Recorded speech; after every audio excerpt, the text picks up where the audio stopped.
You gotta be kidding me. Look, it's not even that good of a day. But obviously, since last night, people like to push my buttons with their stupid opinions. Now, look, I'll put it like this before we go any further. All right? I'll say this right now. We all know that Twitter is the land of stupidity. We know this, okay? But Philly fans, don't sit here and tell me what happened last night was okay. It's not okay. Fans have every right to be upset. And we're going to talk about this. For those who don't know what happened last night, okay? The Phillies blew a monumental lead, all right? It was a great comeback. And I'll explain that later, all right? And then Jake Diekman comes out and blows the game. Pretty much crushes Philly fans' hearts this early in the season, okay? Let's get that straight.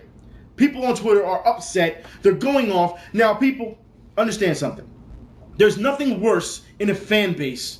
And you thought, I thought it couldn't get any worse, but now it's going up another notch.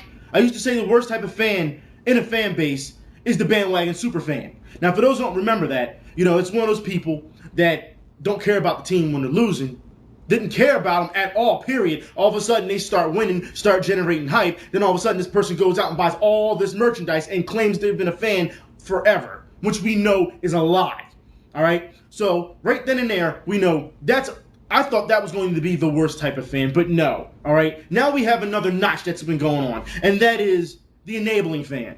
Okay? And for those who know what I'm talking about, when they have the inability to criticize any teammate or front office or franchise that they love so much. They're just going to ride with whatever happens with this franchise instead of calling it the way it is. That is the enabler. That is the worst type of fan that you can have in sports. It's that simple. Now, I will put it like this. Last night, like I said, Jake Diekman blew a monumental save. Okay? Fans were upset. They had every right to be upset. Now, for anybody who saw Jake Diekman's Twitter, all right, fans are saying, you suck, you blow, you shouldn't even be on the team, get out of Philadelphia, you should be cut, you shouldn't even be in the minors. These are the things that people are saying to Jake Diekman, which, if you ask me, is okay. Because when you're Jake Diekman, you go out there and you blow that, you better man up, all right? You deserve every bit of flack that you get, as far as I'm concerned. Here's the problem. The enablers come in, like I said, and here's the thing, when you don't have any way to defend that person that messed up, you fall back on the worst accusations possible. And with the enablers, you know where this goes, right? Don't let the haters get you down. I'm really getting tired of this word. It should have been dead years ago, all right? At least 2-3 years ago. But that's always the excuse, Don't let the haters get you down. You couldn't come up with anything else, huh? It's always the haters' fault, right? It's not the guy who's going out there and actually blowing the game, all right? And just collapse. No, it's the haters' fault. Understand this. People, if you looked at their timelines, before they went off on Jake Diekman, look at their timelines. It's, go Phillies, let's go, we can do this. They were on board. They believed. That's what you call passion. And then you go and you blow it. Guess what? They had every right to be upset. That's not hating. I can understand if they went after him before even the game started and was like, you suck and this, that, that's different. That's hating, all right? But he clearly deserved the criticism that he got last night. And you want to baby him? It's okay. It's only one game. Let me tell you something, all right? Because the media said this too. It's only one game. No, it's not only one game. Understand this. The comeback that happened last night, where Don Brown put that team on his back, all right? The comeback that happened, we haven't seen that in a number of seasons. We used to see comebacks like that on the regular when we were in contention for a World Series, when these guys were hungry. We haven't seen that in quite a couple seasons. For something like that to happen, and then you take it away from us that quickly, guess what? Fans are going to be upset. We haven't seen that type of spark in a long time. So no, it's not just about one game. It's not. That could have set the tone for the season, to believe it or not. This showed that they had some resiliency, some fight. And it seems like you took that away. Now, since then, Mets fans have had their run and laugh. Braves fans have laughed. Nats fans have laughed. You know what? That's fine. You're all rivals. I don't have a problem with that. I really don't. Especially Mets fans, because Mets fans, they're our biggest rival. And they had a number of collapses, in the beginning of the season. So this is their just desserts. Because we laughed at them. They laughed at us. It's not a big deal. All right? What happened last night was horrible.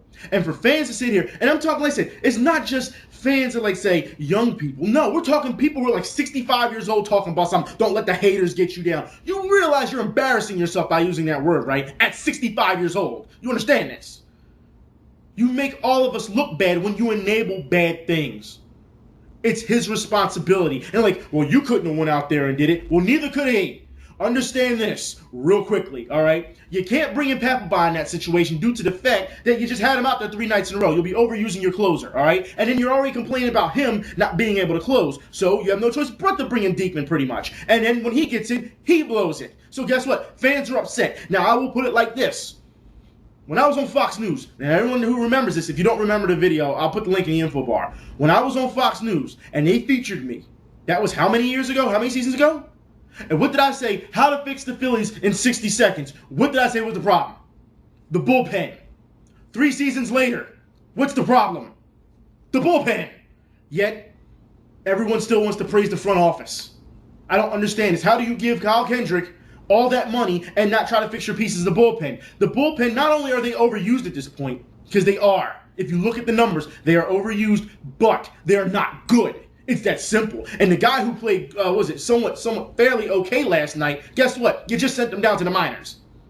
I don't understand this.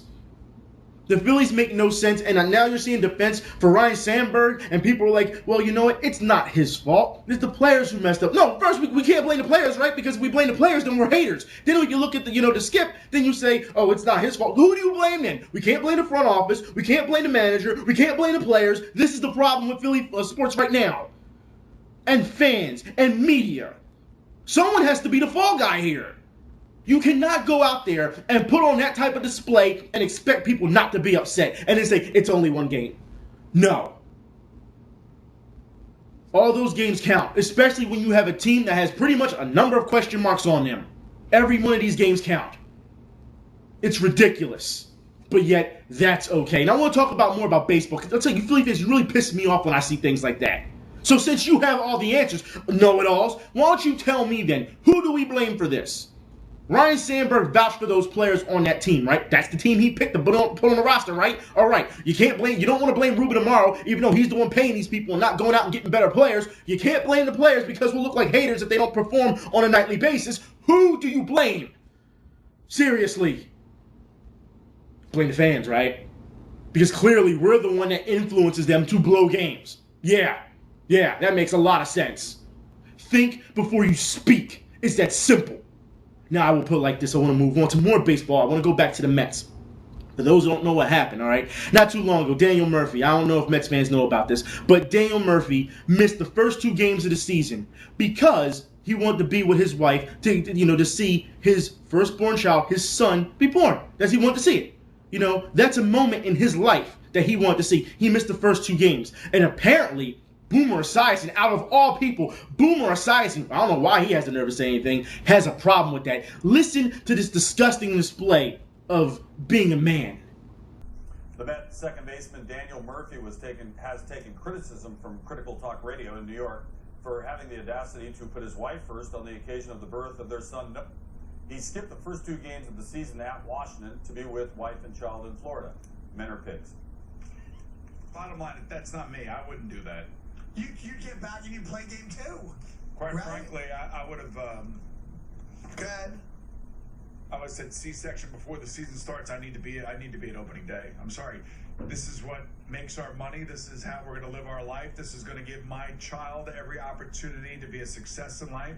I'll be able to afford any college I want to send my kid to because I'm a baseball player. There you go.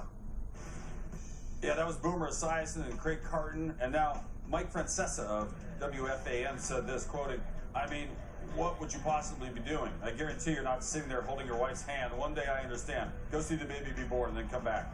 You're a Major League Baseball player. You can hire a nurse. Okay, this is me talking, your anchor guy. I'm just quoting here, making observations, not judgments about small-minded thinking. Here's how Dad responded when he returned to the team on Thursday.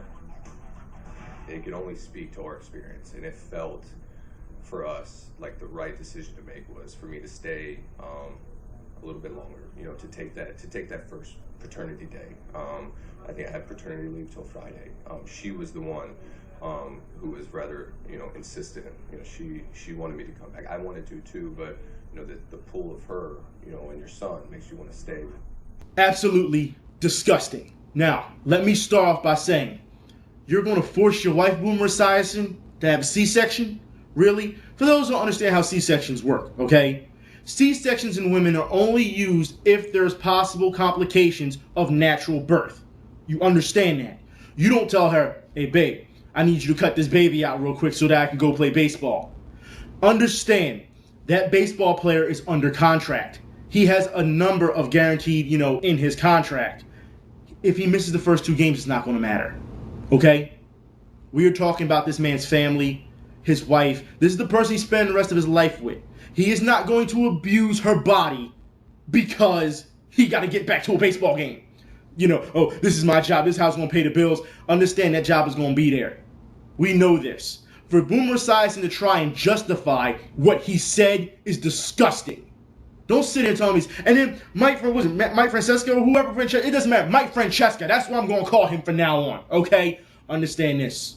Oh, well, you have a nurse. What do you know what that man's doing? You don't know if he's there the whole time holding her hand. You don't know what he's doing. You need to mind your damn business. All right? He can just hire a nurse. First world problems. Just hire a nurse. Because that's the answer to everything, right? That is ridiculous. This is what it's come to. It's sickening. And I will say ESPN did get this one right by saying they're pigs. They are. They're pigs. Now, since then, Boomer Esiason has apologized. I don't care. I don't care. You knew better. Common sense. I don't care because a lot of people like to say, well, he's on a live mic, a hot mic, things just happen. No. Common sense tells you not to speak on another man's family like that. If he's going, you don't do that. You don't do that. Over the sake of a sport? Now, here's the thing. This should tell you something about Boomer Esiason and what he thinks about his family. This should tell you. It's disgusting that anybody would say something like that. You do not speak on that man's behalf on what he's doing. You don't know what he's doing. That is his business. He took leave. He has every right to. I don't care if he was out for a week. I don't care if he's out for a month. If his wife was having complications, he has the right to be there. It's that simple. Especially in baseball where people just sit on their backsides anyway and do what? Nothing. You got pitchers who sit around and do what? Every 5 games they play because they got to sit on his shoulder.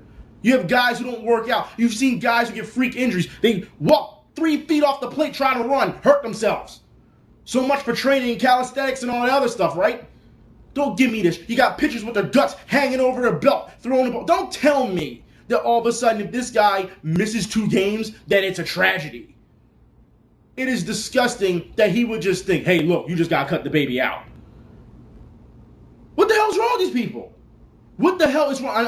I want to give credit to ESPN for covering that. However, once again, they do something. Every time they do something good, they miss 5 other things that are bad. And this is the problem I have. So Mets fans, I'm telling you now, I'm for Daniel Murphy missing that. Okay? He has every right to. Any fan, any person in the industry or media or whatever, if you're getting mad because this guy decided he wanted to be with his wife to see his firstborn child, you are crazy. It's the same way when Raptors fans got mad when Vince Carter went to go get his diploma during the playoffs. You know what? Let him go get his diploma.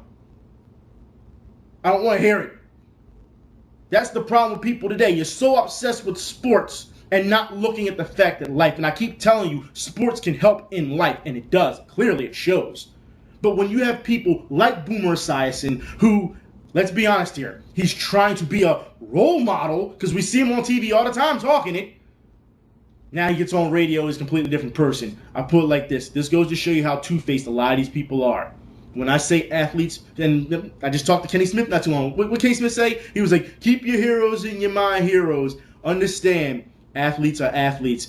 Charles Barkley said it best. He's not a role model. Don't look at these guys as heroes when you see what they do on and off the field. Boomer Esiason, if you like Boomer Esiason when he played, that's fine, okay? But look how he's acting off the field. Now, speaking of off the field, I want to talk about more problems in sports. All right? Because Malik Rose, now, people, you know my history with Malik Rose. I've argued with this dude before and slayed him. All right?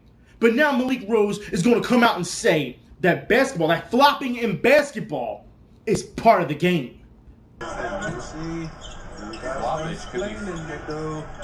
Floppage could be finable here. It will be. I don't know if that's his first or second offense, but clearly that's going to be a flop. And even though I don't agree with that rule, Mark,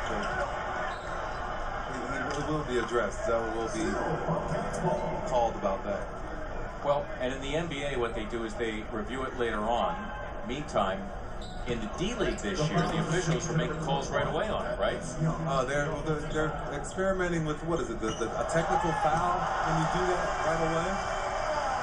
It's that pump fake show and go again with Al Jefferson. I just don't like the rule because that's just part of the game, you know? Fooling referees. Let's take a look at head coach.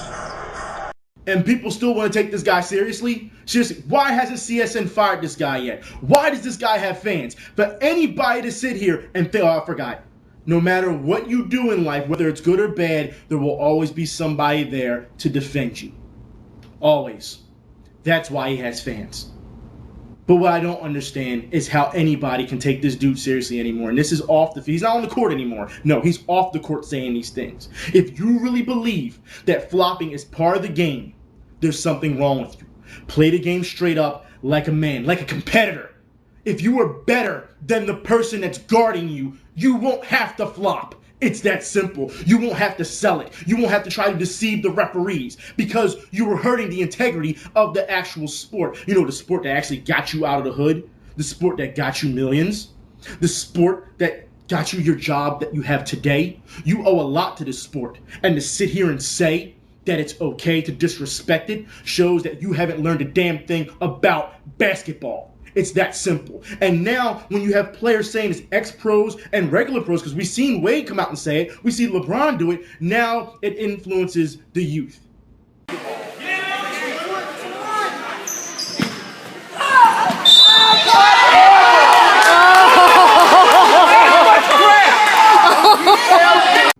Who cheers for flopping? Who says good job? Who laughs and claps and say that's okay? You know, when you said it best to me on Twitter the other day, and I fully agree with you because it's part of, you know, street ball. When you fell, you got clowned. People would laugh at you for falling. People would make sure that you knew if you fell again, more likely you was going to be taken off the court because you're a joke. You probably wouldn't be picked up again, you know, in a pickup game because you fell, because you had to do that and try to get over. That's sad. That's when you used to, you know, that's when basketball was at its core. These days, people who flail and flop and have to act to get an advantage are rewarded. That's sad. And this is what our sport is coming to. This is what basketball is coming to. And it seems like the NBA, if you heard what Malik Rose was saying, they want to start teching people now for flopping, which we've been saying for how long? That is a good start. And now all these, you know, these actors, all these divas now want to say, it's bad, I don't like it. Yeah, you got to start manning up now. You got to really be a competitor like back in the day. You really do. Like I said, the influence the youth to start doing these things is the wrong way to go. Athletes in the NBA, when you flop, I have to ask you, and I would love to get another interview with one of you and ask you this. How does that, you know, how does that make you feel as a person? You think that's okay? Would you want your kids to be steered down the wrong path when it comes to learning the sport? Huh? Because that's what's clearly happening now. And this is why I said ESPN, they did one thing right, but then you miss a number of things. Because instead of ESPN covering this so we can get national coverage and say, hey, this is a chance for us to try and dive into this and correct this. No. You decide after weeks that the NCAA, you know, tournament was done and over with, you bring this guy on for, you know, for some entertainment. Hiring in 2015, a legend is stepping down, so we're going to see all of his best bits today on SportsCenter. Yeah, Bram, including stupid human tricks. Enter the Mercer guy doing the nay-nay. You gotta be kidding me. Look, instead of using that airtime to talk about serious issues, you bring on the Mercer guy. No one knows his name. No one. Now, here's the thing. When he first did it, when Mercer beat Duke, I didn't have a problem with it. There was a lot of people who were mad at it. But weeks later, when you should have banked on the opportunity then, you bring him out now. And for those that doesn't know, when he played against Duke, he only had one assist that game. That's it. One dime. Must have been a hell of a dime. Okay? But that's it. No one knows his name. The Mercer guy. This is sad that this is what you've come to, ESPN. Seriously, so for one thing you do right, you miss so many other good opportunities. You really do. Step up to the plate, man. Be consistent. I told you, outside the lines and 30 for 30 are the best things going right now. ESPN has been for a long time. But when you have something like this, clearly go after it. Why are you so scared? I don't understand this. I guarantee you if this was first taken, Skip Bayless wanted to talk about and rant and rave and be completely wrong about stuff, you let him do that though, right? That's what I thought. But that's not all. Let's talk more basketball, especially NBA. We know the playoffs is coming. The Pacers have pretty much imploded. We have the teammates arguing with each other. We have Roy Hibbert, yelling at his coach. He's sitting on the bench. They're all sitting on the bench. They bring in all the, the backups to play starter. I don't know what's going on with the Pacers, but right now they don't look like the team to beat anymore. They don't. And like I said before, Pacers fans, this is all because Evan Turner.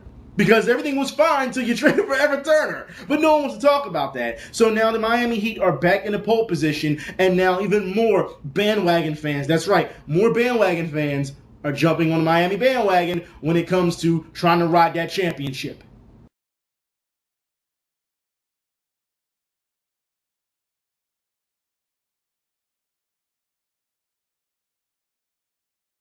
I fully agree that that person should delete their Twitter. Now I want to move on to football real quick, all right? We're not going to talk about the Eagles and what LaShawn McCoy's been saying out of his mouth as of late about his 2-year-old can play better than Tim Tebow. That's just trash talk. What's wrong? I told you before, LaShawn McCoy should be seen, not heard. What I want to talk about is Aldon Smith from the 49ers, all right? This piece of trash. Now, for those who don't know what happened, as we all know, since Sunday, we'll say, there has been quite, this whole hysterical thing going on with false bomb reports when it comes to airlines, right? Well, Aldon Smith decided he was going to, at the airport, say that he had a bomb in his possession.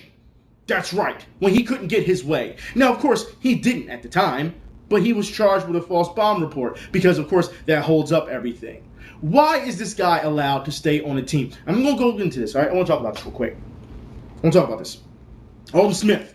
In November, he pleaded not guilty to 3 felony counts of illegal possession of an assault weapon. All right? Stemming from an incident at a party in his home in 2012. Smith also missed 5 games this past season while spending time in an alcohol treatment center. He entered the treatment voluntarily for 3 days after he was arrested for drunk driving in the second time in early 2000. Despite the 5-game absence, Smith finished with 12 sacks and 34 tackles over the course of the Niners season, which ended the NFC Championship game loss to division rival Seattle. Smith, 24 years old, is facing charges for both the arrest for the incident at his home and the September arrest for drunk driving. Not to mention, okay, what just happened not too long ago at the airport saying that he had a bomb. Look, why is this guy still allowed to play football? Clearly, he doesn't care what he has. He does not care that he's making millions of dollars. He does not understand the privilege that he has to play football for a living. And he has to act like this. Kick him out of the NFL. That's simple. It's not about just off the team, out of the NFL. He hasn't learned his lesson. You're going to sit here and say you have a bomb at an airport? Are you crazy? What's wrong with you? Are you stupid? No, it's not crazy. He's just stupid. That's what it is. All right, I'm not trying to hear it. Get this piece of trash off the field. He clearly doesn't understand it. He doesn't have the mentality for it. He's not built to play this game. If on your off-field antics, this is how you have to act. This is what happens when you start giving people too much damn money. Young men who have no direction, too much money. This is exactly the problem. Get him off the field. I guarantee you, take his money away from him. This is a completely different story. Completely different. But I'm going to move on because I want to talk about too much money. For those who don't know, Flyers playoffs, we start on Thursday. I know, let's get Flyered up. Let's do this. We got to go against the Rangers. Now, I will say this. Today, for those who don't know, MacDonald, all right, that we got from the Islanders, they just gave him a 6-year, $30 million contract. No way. You haven't learned your lesson, Flyers? You haven't learned to stop giving out big, lucrative contracts, knowing that these athletes are not going to finish them. Are you serious? You are using all this money, which you can get in other players, because I put it like this. MacDonald, he's nowhere the size or speed of a Timonen. I guess they're going to use him for when Timonen leaves to replace him, I guess? I don't know. He's nowhere the size or brutality of a Grossman. He's nowhere the size of a Coburn, who's a turnover machine. He wasn't the size of a Mazzaros when we had him. Like, you understand he's undersized compared to those other guys. Now, I know a lot of people like MacDonald, okay? But I haven't seen anything from him so far. I understand that he was the alternate in, New York. But he's not done anything in this system so far. I understand that he's come late into this season, but for a guy who has come late into this season to be on his team, how can you sit here and give him a 6-year extension? That makes no sense for me. And now there's talk about Steve Mason. He may not play the first game in New York because he possibly has some concussion symptoms. No, he's got to start. There's no way, all right? He was on the ice today. He only practiced for 40 minutes. He should be ready to suit up when we go to New York. You should know by now we have problems going into New York, let alone in the regular season, let alone in the playoffs.